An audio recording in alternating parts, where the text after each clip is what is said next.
사기치지 않는 믿을 만한 부동산 찾는 법, 좋은 방법 있을까요? 모르는 동네에 가서 집 구할 때 현직인 저는 이렇게 합니다. 바로 이 모임을 공략하는데요, 타이틀을 가진 감투를 쓴 공인중개사를 찾는 겁니다. 제가 쓰는 방법대로라면 모르는 곳이라도 어느 정도 필터링은 가능합니다. 정말 이상한 사람들은 걸러낸다는 거죠. 전혀 모르는 동네로 이사갈 때 집을 찾으려면 결국은 부동산이죠. 공인중개사에 대한 신뢰도가 땅에 떨어진 상황에서 믿을 만한 부동산 찾기 쉽지 않습니다. 최근 사회적으로 문제가 되고 있는 전세 사기, 일부 공인중개사들도 가담한 것으로 드러났죠. 간혹 뉴스에는 이런 것도 나옵니다. 중간에 공인중개사가 중개보조원이 사기를 치곤 돈을 들고 날랐다.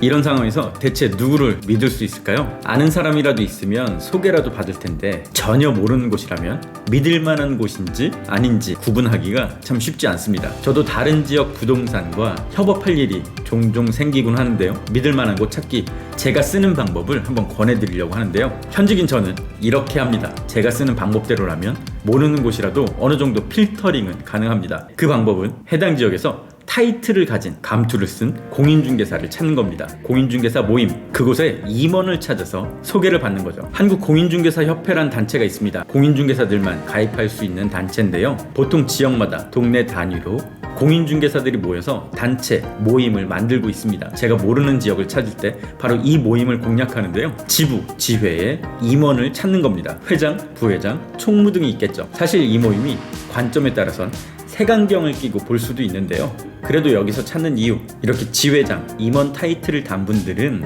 어느 정도 필터링이 되기 때문입니다. 이분들은 동네 공인중개사분들이 뽑는데요, 자신들의 조직을 대표할 사람을 뽑기 때문에 정말 이상한 사람들은 걸러낸다는 거죠. 동네마다 조건이 약간 다르겠지만 보통 그 지역에서 몇 년 이상 운영을 해왔고 징계나 처벌 등을 받지 않는 사람 중에 뽑게 됩니다. 단순히 생각해보면 그래도 한 모임의 리더를 사기칠 만한 사람으로 뽑진 않을 거란 생각이죠. 이런 부분은 검증됐다고 봐도 좋을 것 같습니다. 자, 실제로 한번 찾아볼게요. 한국공인중개사협회 홈페이지입니다. 협회 소개에서 지부 지회를 클릭하면 전국 시도 지부가 나옵니다. 서울 북부, 서울 남부부터 세종 지부까지 있네요. 인천을 살펴볼게요.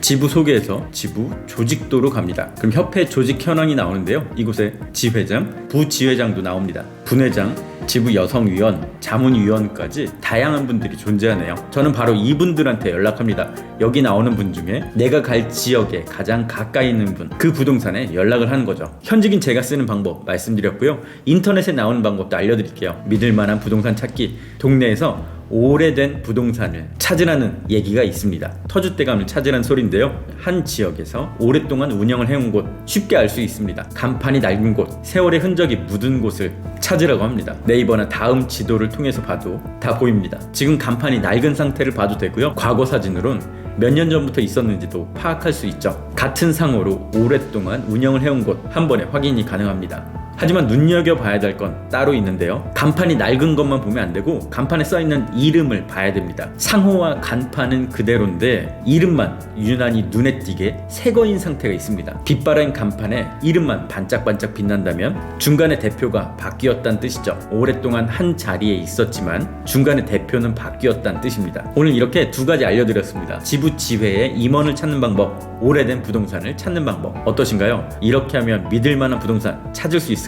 여러분만의 노하우가 있다면 댓글로 또 알려주세요.